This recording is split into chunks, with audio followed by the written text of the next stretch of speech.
Hey everyone, welcome back to the channel. Myself Dolly and I hope you all are doing good. So in today's video I'll be sharing my midterms preparation vlog. So यहाँ पर मैं सबसे पहले कर रही हूँ maths में मैं कर रही हूँ कोऑर्डिनेट ज्योमेट्री एक्सरसाइज 7.1।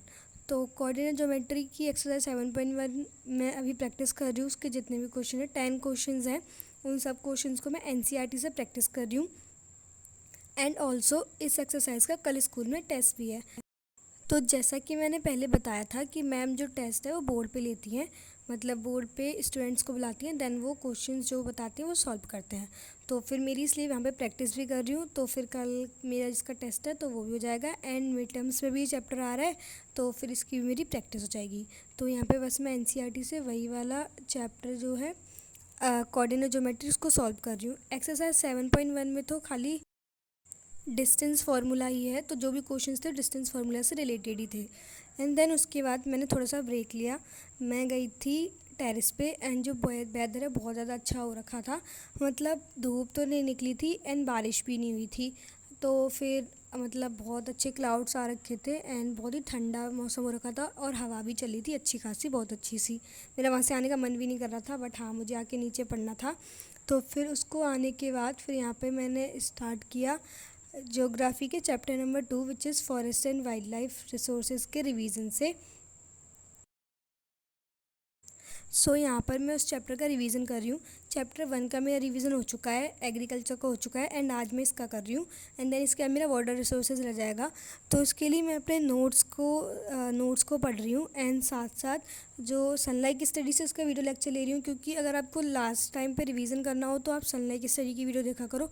ऑल्दो हर चैप्टर की वीडियो तो अवेलेबल नहीं है, बट जितना मिड टर्म में आ रहा है उतना मोस्ट ऑफ द चैप्टर्स की वीडियोज़ अपलोडेड हैं उस चैनल पर। तो हाँ, तो मैं क्या कह रही हूँ, सनलाइट स्टडी से उसका वन शॉट वीडियो रिवीजन ले रही हूँ एंड साथ साथ अपने नोट्स वगैरह उनको पढ़ रही हूँ। एंड कुछ एक दो पॉइंट्स वगैरह कुछ मिस्ड आउट थे उनको लिख रही हूँ। वैसे तो कुछ थे नहीं, क्योंकि पहले ही मैंने चैप्टर सनलाइट स्टडी से ही पढ़ा था, तो नोट्स तो सेम ही थे। ओके, सो उसको करने के बाद मुझे अब करना था English. As you all know कि कल मैंने किया था हिज फर्स्ट फ्लाइट, मतलब चैप्टर नंबर 3 है, वो है 2 स्टोरीज अबाउट फ्लाइंग। तो उसका जो फर्स्ट वाला पार्ट था हिज फर्स्ट फ्लाइट वो किया था। एंड आज मुझे करना था द ब्लैक एरोप्लेन। तो फिर ब्लैक एरोप्लेन के लिए फिर मैंने एक वीडियो लेक्चर निकाला, एनिमेशंस का था एंड बहुत ही अच्छा था। वैसे मुझे इसका कोई एनसीईआरटी लाइन बाय लाइन वाला मिल नहीं रहा था, तो फिर मुझे एनिमेशन का जो मिला अच्छा लगा मुझे, वही मैंने लगा लिया। एंड ज़्यादा लंबा भी नहीं था ये वीडियो लेक्चर, छोटा ही था, अराउंड 7 या 8 मिनट्स का होगा। तो हाँ, और एक्सप्लेनेशन भी बहुत अच्छी थी और एनसीईआरटी से लाइन बाय लाइन में रीड भी कर रही थी, और वो एनसीईआरटी से लाइन बाय लाइन पढ़ा रहे थे, बट हाँ लाइन बाय लाइन उस पर स्क्रीन पे डिस्प्ले नहीं हो रहा था। बट कोई बात नहीं, समझ में तो आ रहा था कि वो क्या पढ़ा रहे हैं। ओके, सो उसके बाद जो नेक्स्ट वर्क जो मुझे करना था वो था बायोलॉजी। तो बायोलॉजी में मेरा सब चैप्टर्स का रिवीजन हो चुका है, बस एक चैप्टर बचा है लास्ट, जो कि है हाउ डू ऑर्गेनिज्म रिप्रोड्यूस। मतलब रिवीजन के लिए, वैसे तो कंप्लीट हो चुका है मेरा सिलेबस, तो हाफ ईयरली का। तो फिर हाउ डू ऑर्गेनाइज रिप्रोड्यूस का मैंने सोचा है कि मैं उस पूरे चैप्टर को एक दिन में कवर नहीं करूँगी, क्योंकि फिर वो कॉन्सेप्ट थोड़े मिक्स हो जाएंगे दिमाग में, इसीलिए। एंड स्कूल में भी केमिस्ट्री चल रही है, इधर मैं पूरी बायोलॉजी का वो चैप्टर रिवाइज कर लूँ तो फिर मुझे थोड़ी प्रॉब्लम हो जाएगी। इसलिए मैंने सोचा था कि आज मैं एसेक्सुअल रिप्रोडक्शन वाला पार्ट जो है उसको कवर करूँगी। तो सबसे पहले जो स्टार्टिंग का इंट्रोडक्शन था कि व्हाट इज़ रिप्रोडक्शन वगैरह एंड टाइप्स ऑफ रिप्रोडक्शन, वो सब कुछ पढ़ रही हूँ मैं। ए सेक्शुअल, तो आज मेरे को ए सेक्शुअल वाला मोड पढ़ना था। ए सेक्शुअल रिप्रोडक्शन 6 टाइप्स की होती हैं, तो उन सबको मैंने समझा। एंड मैंने पहले ही चैप्टर सनलाइट स्टडी से तो नहीं पढ़ा था, एंड अभी जो उसका वन शॉट वीडियो लेक्चर है वो मैं एंड सनलाइट स्टडी से ले रही हूँ। तो मतलब मेरी ना कुछ डिफाइन वगैरह नहीं लिखी थी, जैसे बर्डिंग तो उसकी डिफाइन नहीं लिखी थी, स्पोर फॉर्मेशन उसकी डिफाइन नहीं लगी थी। ऑल्दो आई नो कि उस प्रोसेस में होता क्या है, बट हाँ उसकी प्रॉपर अगर डिफाइन लिखने को आए कि मतलब वो क्या होता है, तो ऐसा मेरी लिखी नहीं थी। तो फिर उन सबको मैंने ऊपर टॉप मोस्ट पे जहाँ पे स्पेस खाली था वहाँ पे मैंने लिख दिया है। तो फिर मैंने और जो कुछ पॉइंट्स वगैरह थे वो भी मैंने पॉइंट्स वगैरह ऐड करे हैं। तो यहाँ पे मैंने टाइप्स ऑफ सेक्सुअल रिप्रोडक्शन वाला पार्ट जो है वो कवर किया है। एंड वन मोर थिंग कि जब मैंने वो वीडियो लेक्चर लिया था उसमें था कि एनसीईआरटी में वो वाला पार्ट गिवन नहीं है, मतलब उन्होंने बोला था कि आर्टिफिशियल वेजिटेटिव प्रोपोगेशन वाला। तो फिर मैंने वो अपने नोट्स में नहीं लिखा था, बट इस वीडियो में जब वो पढ़ा रहे थे आर्टिफिशियल वेजिटेटिव प्रोपोगेशन वाला, तो फिर मैंने एनसीईआरटी में चेक किया तो उसमें गिवन था, तो फिर उसके बाद मैंने इसमें से वो भी पढ़ लिया एंड उनको भी अपने नोट्स में ऐड कर लिया। तो हाँ, तो रिवीजन के टाइम मतलब आपको ये वाला चीज़ कंफर्म हो जाती है, आपकी कोई चीज़ छूटी तो नहीं हो, छूटी होती है तो वो कंफर्म हो जाती है।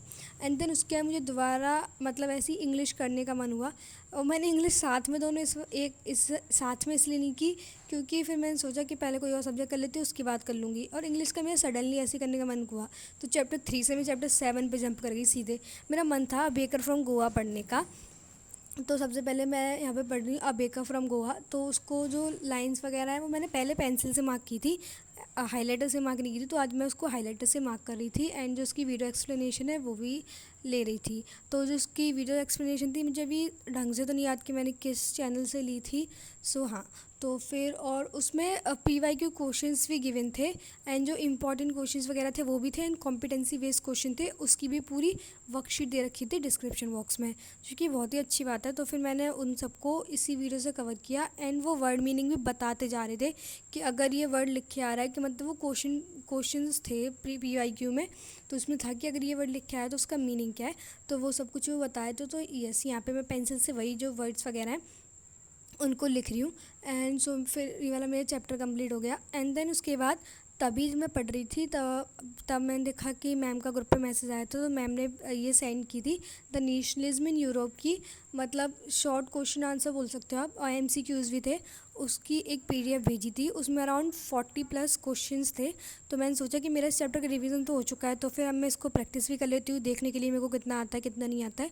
ऑल दो इसमें 2-3 क्वेश्चन ऐसे थे जो रिपीट हुए थे बार बार, बट कोई नहीं। तो फिर मैंने वो वाले क्वेश्चंस को तभी मैम ने भेजी तभी मैंने ओपन करके उनको प्रैक्टिस करना चालू किया, मतलब अपने आप को देखना। एंड मेरे मोस्टली सब सही गए थे, 1-2 क्वेश्चन गलत गया था जिसमें एक वो मीनिंग वाला था लास्ट में वो, और एक और थोड़ा सा गया था, बाकी तो सब मेरा ठीक था।